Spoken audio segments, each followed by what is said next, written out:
This place has really been designed around us.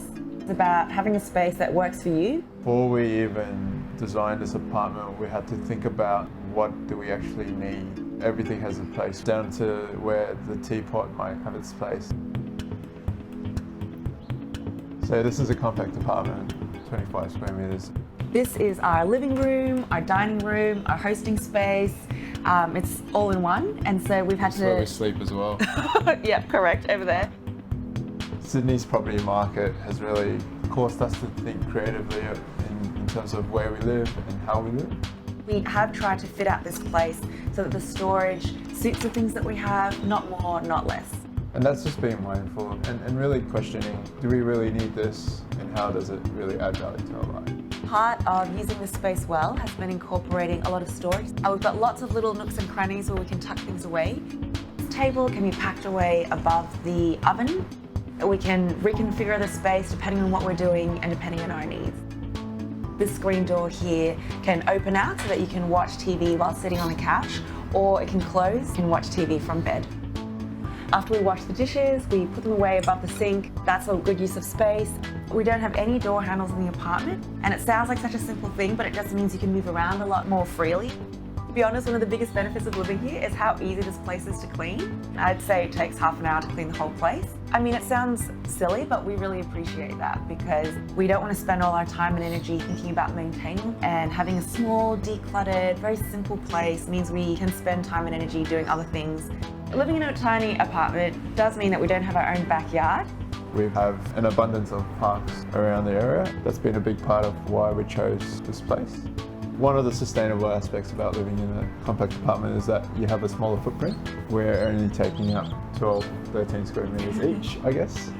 We need to be conscious about how we live and the way we live in a space, and definitely push for sustainability when we can. As cities grow and land becomes more scarce, compact living is one of the ways you can live in an efficient way. It's not feasible to continuously build new structures. We should rethink the whole process, be considering how we can adapt existing buildings to suit our needs.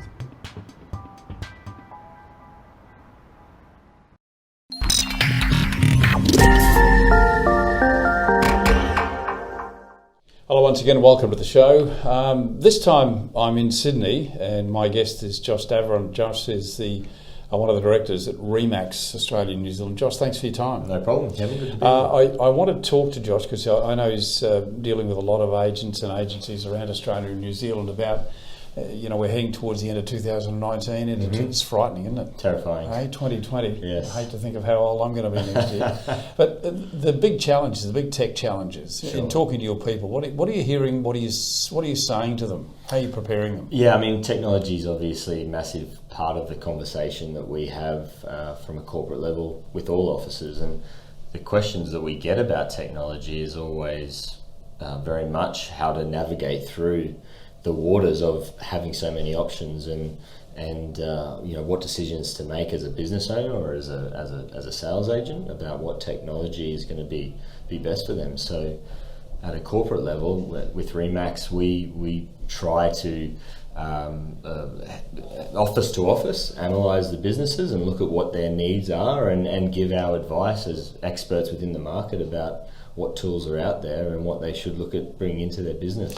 Walk me through what you think are the big challenges for us in 2020. Yeah. Give me the top three. Yeah, I think around technology, to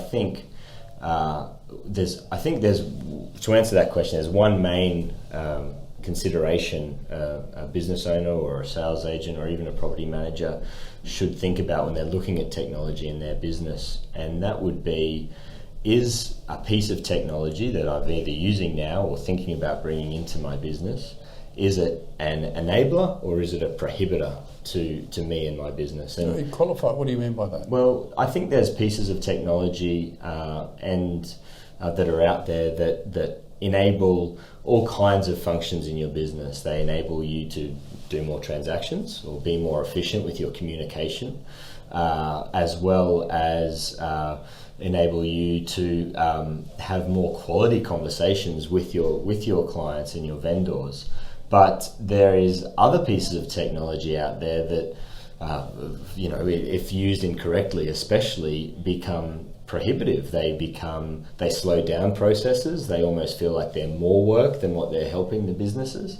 But also they I think sometimes in some cases when they're used incorrectly, they prohibit that good quality face-to-face contact that we know is so important to strengthening our connections and our relationships with the all-important clients and vendors and tenants even and landlords.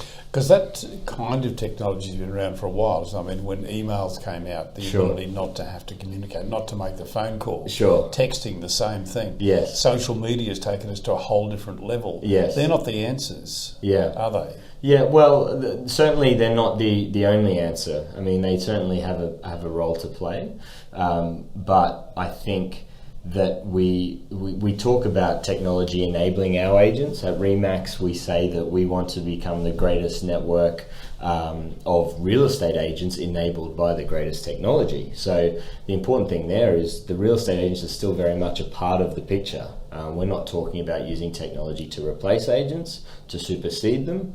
We're talking about using technology to make them more efficient and more effective, but nothing's going to replace that human contact and that human touch. One of the frustrations that I've seen quite a lot is with CRM, and that is, I mean, there are some very robust and very good CRMs. Yes. We only ever use just the tip of the iceberg. Right. But how relevant are CRMs now? I mean, you're looking at things like social media and different ways to communicate. Yeah, I personally think we're very lucky in Australia with the quality of the technology tools that are put out by our local property technology, our prop tech companies. Included in that are other CRMs. I think a lot of them are very, very good pieces of technology, very comprehensive. Now I know that there's agents out there and there's owners out there that have gripes about CRMs, and some of that is warranted.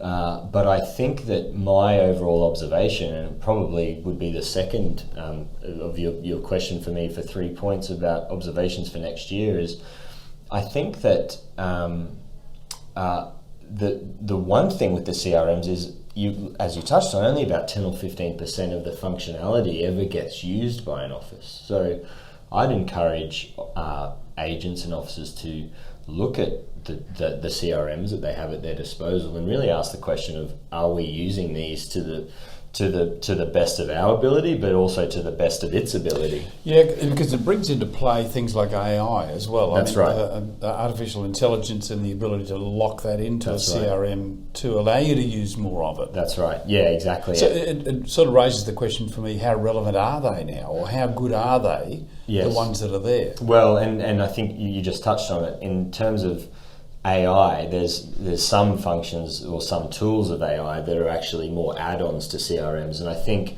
that goes back to my original point about enabling rather than prohibiting. And when I say enable, the good AI tools, and I think we're just scratching the surface of what AI can do for us, but the good AI tools don't replace that communication, but they're the ones that say it's probably time that you give Mr. Smith a call, and that's just saves you having to do a whole lot of manual checking, but gives you that prompter to say, I'm going to make that phone call or touch base with that client who is, in terms of what the AI system is thinking, might be ready to sell or ready to do business again soon. So AI is not necessarily standalone. It's adding on and making our tools, some of the tools that we've got, more intelligent, I think, right now. Now, there will be some CRMs that get left behind and don't adapt and don't evolve, but again, I think we're quite lucky with some of the choices we've got out there right now, but we do need to tap into the real strength of some of those tools better. Yeah, and some we don't even know about yet that are on That's the horizon. Right. Yeah, exactly right. We might know a little bit about them. Exactly. Can we talk about lead generation Sure. for a moment, social media? Yes. But also, I do want to talk about OTT, over-the-top type communication, as a form of lead generation. Yeah. This is something that not many people are even aware of. Yes. Yeah. Well, that's becoming available. Yeah. I mean, I think over-the-top communications and media is certainly one of the next steps for agents and agencies to look at, and in some ways some businesses are starting on that journey to that already. They just don't even realise it. That's right. Now, as a marketer and someone who's passionate about marketing in the industry, we talk a lot with our team, our network at Remax, about the importance of video content, and you know, that's no new news. I'm not the first one to say that, but there is no doubt that you look at the statistics, you look at view numbers, that video is the future of marketing for not just our industry, but in particular our industry, because we have such a beautiful visual product that we're selling when it comes to property. So video makes sense as a medium. And I think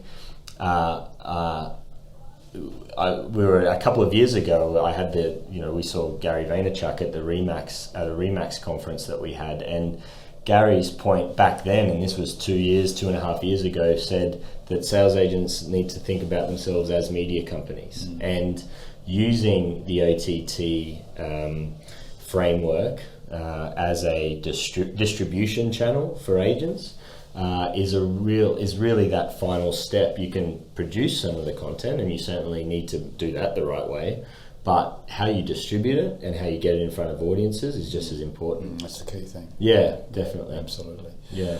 Mate, thank you very much for your time. No Anything problem. else you wanted to add before we go? No, You're a great visionary. I just want to know, where you think we're headed in 2020. Yeah, well, look, I think we have to take each year by year. I think it's hard to say. You don't want to get caught in trouble about talking about what's going to be the case in 3 years or 5 years. I think the biggest thing is to make sure we're constantly reevaluating where we're at.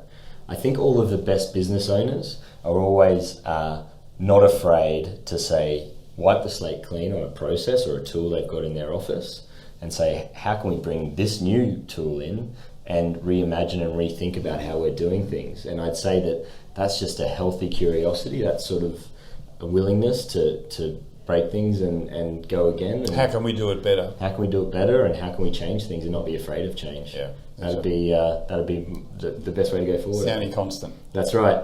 Josh, thanks very much for your time. No problem, Kevin. Thanks for joining us, and we'll see you next time right here at Property TV. If you want to know about OTT, that's the place where you can find out about it. Thanks, Josh. Thanks a lot.